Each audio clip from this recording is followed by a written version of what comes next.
ऐसा क्या हुआ कि वैश्विक संकट के इस दौर में भारत ने न सिर्फ रेजिलियंस दिखाया बल्कि रिकवरी भी उतनी ही तेजी से की।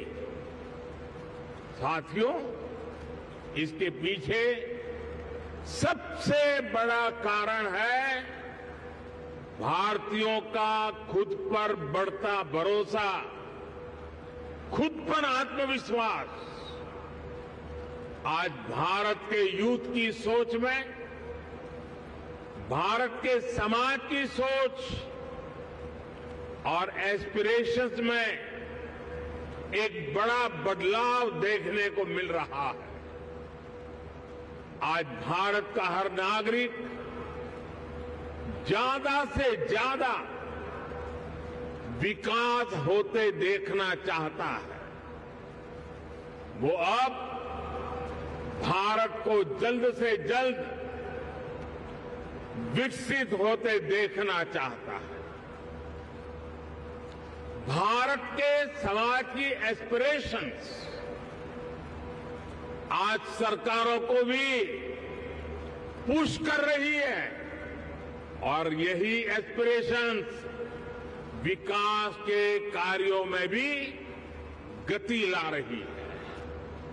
और साथियों, मत भूलिए कि आज आप जिस राज्य में बैठे हैं उसकी आबादी करीब 25 करोड़ है। दुनिया के बड़े बड़े देशों से भी ज्यादा सामर्थ्य अकेले उत्तर प्रदेश में है। पूरे भारत की तरह ही आज यूपी में एक बहुत बड़ी एस्पिरेशनल सोसाइटी आपका इंतजार कर रही है। साथियों, आज भारत में सोशल, फिजिकल और डिजिटल इंफ्रास्ट्रक्चर पर जो काम हुआ है उसका बड़ा लाभ यूपी को भी मिला है।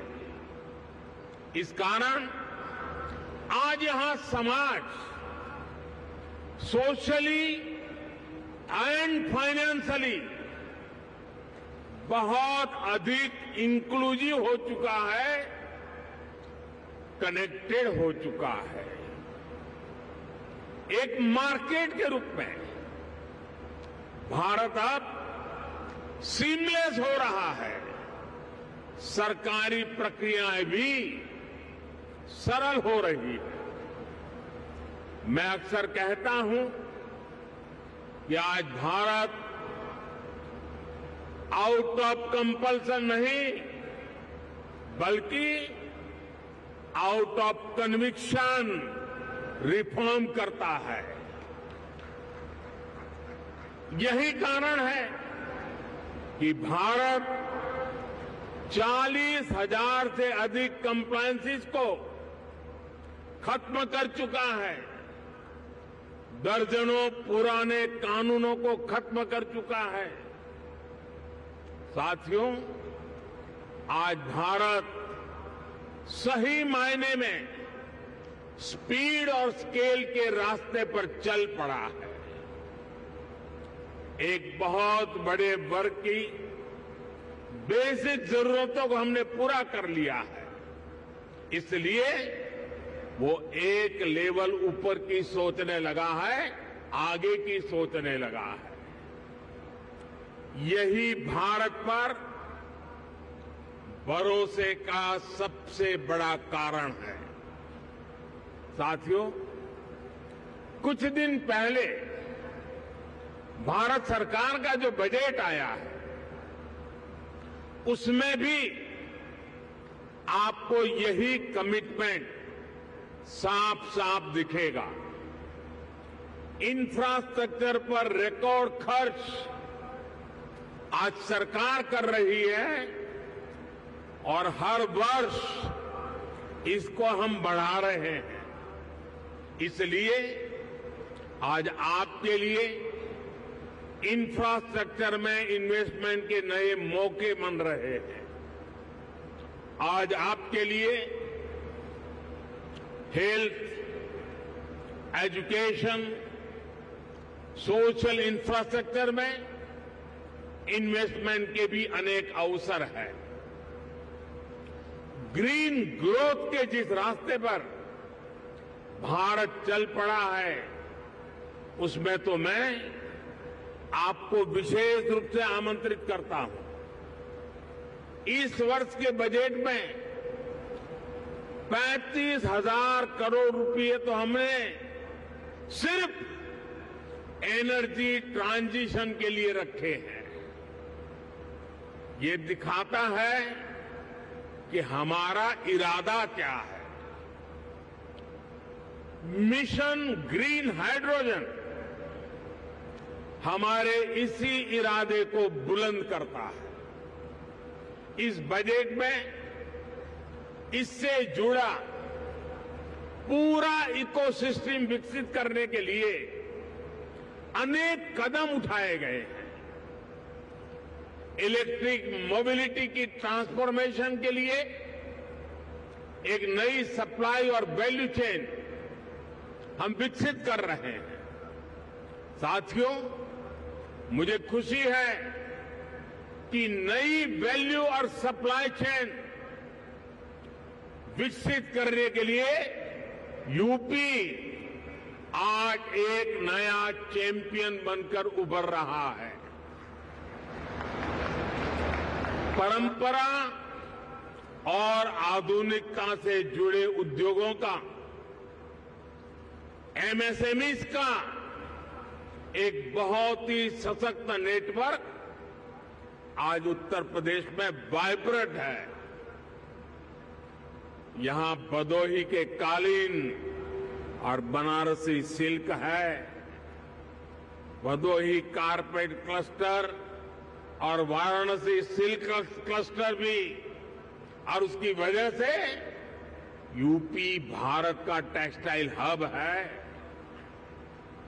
आज भारत के कुल मोबाइल मैन्युफैक्चरिंग में 60% से भी ज्यादा मोबाइल अकेले उत्तर प्रदेश में होता है। मोबाइल कंपोनेंट की सबसे ज्यादा मैन्युफैक्चरिंग भी यूपी में ही होती है।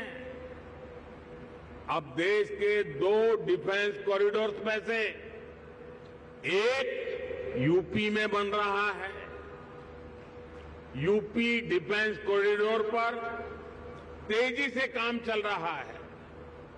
आज made in India defence equipments की डिमांड निरंतर बढ़ रही है। भारतीय सेना को भी हम अधिक से अधिक made in India defence system, defence platforms देने के लिए प्रतिबद्ध है। और इस महान काम का नेतृत्व इसी लखनऊ की धरती के हमारे कर्मवीर राजनाथ सिंह जी संभाल रहे हैं। ऐसे समय में जब भारत एक वाइब्रेंट डिफेंस इंडस्ट्री का विकास कर रहा है, तो फर्स्ट मूवर एडवांटेज आपको जरूर लेना चाहिए। साथियों, उत्तर प्रदेश में तो डेयरी, फिशरीज, एग्रीकल्चर और फूड प्रोसेसिंग सेक्टर में अनेक संभावनाएं हैं। फल और सब्जियों को लेकर उत्तर प्रदेश में बहुत डायवर्सिटी है। एक ऐसा सेक्टर है जिसमें अभी भी प्राइवेट सेक्टर की हिस्सेदारी बहुत सीमित है। आपको जानकारी होगी कि फूड प्रोसेसिंग के लिए production link incentive PLI scheme लेकर हम आए हैं। इसका लाभ आपको जरूर उठाना चाहिए। साथियों,